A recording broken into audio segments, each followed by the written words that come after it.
क्या आपको लगता है कि क्रिप्टो में अब सब कुछ खत्म हो गया है या फिर यहीं से सब कुछ नया शुरू हो रहा है? बाजार इन दो विचारों के बीच फंसा हुआ है। वास्तव में ऐसे आंकड़े भी हैं जो दिखाते हैं कि तेजी का चक्र खत्म हो गया है और अब मंदी का दौर देखने को मिलेगा। लेकिन दूसरी ओर हम देखते हैं कि हमारे सामने कुछ ऐसे संकेतक या बने हुए फॉर्म भी हैं जो दिखाते हैं कि आने वाले कुछ महीनों में अच्छी तेजी आ सकती है। तो हम इस अनिश्चितता की कैसे व्याख्या करेंगे? यहाँ मैं आपको आज कॉइनबेस द्वारा कॉइन ग्लास के साथ मिलकर तैयार की गई 2025 की चौथी तिमाही की रिपोर्ट के बारे में बताऊंगा और उन्होंने बहुत अच्छा शीर्षक दिया है, अनिश्चितता में दिशा खोजते हुए क्रिप्टो का नक्शा। तो चलिए अपनी अनिश्चितता को ढूंढते हैं और अपनी रिपोर्ट पर चलते हैं।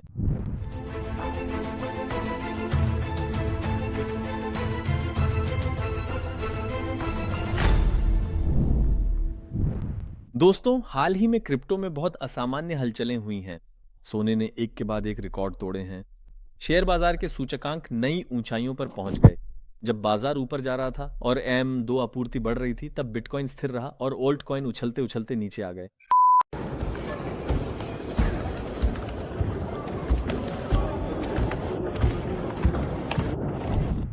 पहले हम क्या कहते थे? हम कहते थे कि बाजार में लिक्विडिटी नहीं है, पैसा नहीं है, इसलिए बाजार ऊपर नहीं जा रहा। लेकिन M2 रिकॉर्ड तोड़ रहा है, दूसरे सूचकांक ऊपर जा रहे हैं। ठीक है, क्रिप्टो किस दिशा में जा रहा है? असल में पीछे मुड़कर देखना कि क्यों गिरा या क्यों बढ़ा कई बार ज्यादा मायने नहीं रखता।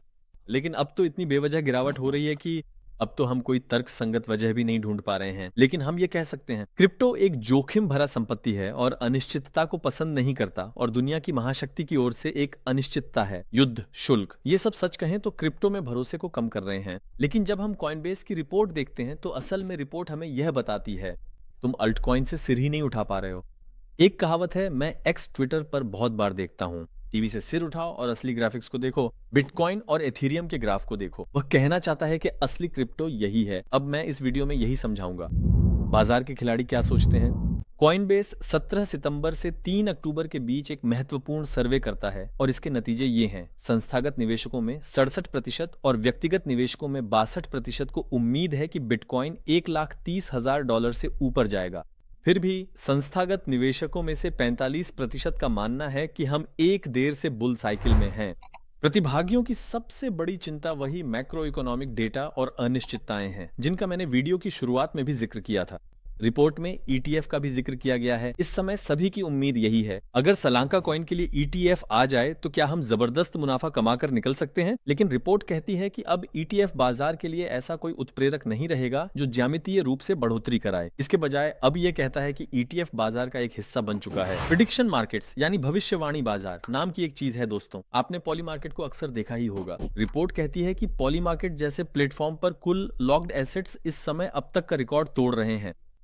और रिपोर्ट के अनुसार क्रिप्टो में स्टेबल कॉइनों के बाद सबसे सफल उत्पाद भी इसी ग्रुप में गिना जाता है। वैसे अगर आपके पास बाइनेंस नहीं है तो आप अभी स्क्रीन पर दिख रहे QR कोड या वीडियो के डिस्क्रिप्शन से बाइनेंस को फायदेमंद तरीके से इस्तेमाल कर सकते हैं। अपनी पहचान सत्यापित करके आप बोनस के साथ साथ एल्ट कॉइन ट्रेडिंग शुरू कर सकते हैं। अब रिपोर्ट में मेरा सबसे पसंदीदा हिस्सा है संपत्ति के खजाने। लेकिन अब ये डिजिटल संपत्ति के खजाने हैं। इसका मतलब यह है कि पहले कंपनियां अपनी तिजोरियों में डॉलर या बॉन्ड्स, फंड्स रखा करती थीं। अब वे अपनी तिजोरियों में डिजिटल संपत्ति के खजाने भी जोड़ रही हैं, यानी वे बिटकॉइन और इथीरियम रखते हैं। संचालित बिटकॉइन का 3.5% कंपनियों की तिजोरियों में रखा हुआ है। ये कंपनियों की डिजिटल संपत्ति के खजाने में रखा है। संचालित इथीरियम का 3.2% भी वहीं रखा हुआ है। इससे यह पता चलता है कि अब इन्हें आसानी से नहीं बेचा जाएगा और तेज उतार चढ़ाव में कमी आएगी। फिर से मेरे लिए सबसे दिलचस्प हिस्सों में से एक है जिसे हम असली दुनिया की संपत्तियां यानी RWA कहते हैं। कुल RWA बाजार $30 अरब तक पहुंच चुका है। यह वृद्धि दिखाती है कि पारंपरिक वित्त भी अब कुछ हद तक डिजिटल हो रहा है और क्रिप्टो के ऊपर आ रहा है। दोस्तों, रिपोर्ट में थोड़ा Q3 के बारे में भी बताया गया है, यानी तीसरी तिमाही कैसी रही। इथीरियम में 70% की बढ़ोतरी हुई है।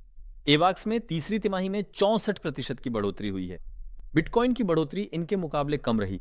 यानी कॉइनबेस इस रिपोर्ट में कहता है कि अब निवेशक बिटकॉइन से इथीरियम, एवैक्स और इस तरह चुनिंदा आल्ट कॉइन की ओर रुख कर सकते हैं। कॉइनबेस कहता है कि वायदा लेन देन की मात्रा बढ़ी है लेकिन लीवरेज की मात्रा घट रही है। यानी अब एक ज्यादा जागरूक निवेशक मौजूद है, एक परिपक्व निवेशक वर्ग है। ये डेटा आधारित तरीके से आगे बढ़ रहा है और इसी वजह से वोलेटिलिटी भी कम है, ऐसा कहा गया है। इथीरियम की तरफ कुछ दिलचस्प बातें हैं।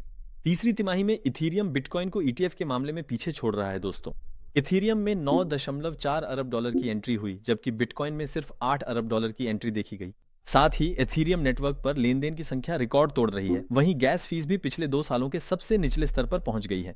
संक्षेप में कॉइनबेस इस रिपोर्ट में कहता है दोस्तों, क्रिप्टो करेंसी बाजार संस्थागत निवेश, लिक्विडिटी और उपयोग के क्षेत्रों के लिहाज से बढ़ता जा रहा है, लेकिन मैक्रो इकोनॉमिक आंकड़ों की दिशा में भी सतर्क रहना फायदेमंद है। नवंबर में हमें उथल पुथल का सामना करना पड़ सकता है। बिटकॉइन अभी भी लीडर है। इथीरियम की मांग बहुत ज्यादा है, लेकिन अब लोग आल्ट कॉइन में चयनात्मक व्यवहार कर रहे हैं और उनका कहना है कि चयनात्मक होना भी चाहिए। यानी उनका मानना है कि इस अंतिम तिमाही को एक सतर्क बुल मार्केट के रूप में देखना चाहिए। कॉइनबेस और कॉइनग्लास की चौथी तिमाही रिपोर्ट में। उम्मीद है कि सब कुछ समझ में आ गया होगा। अगर आपके मन में कोई सवाल है तो आप उसे कमेंट में पूछ सकते हैं। एक और वीडियो में मिलेंगे। अलविदा दोस्तों।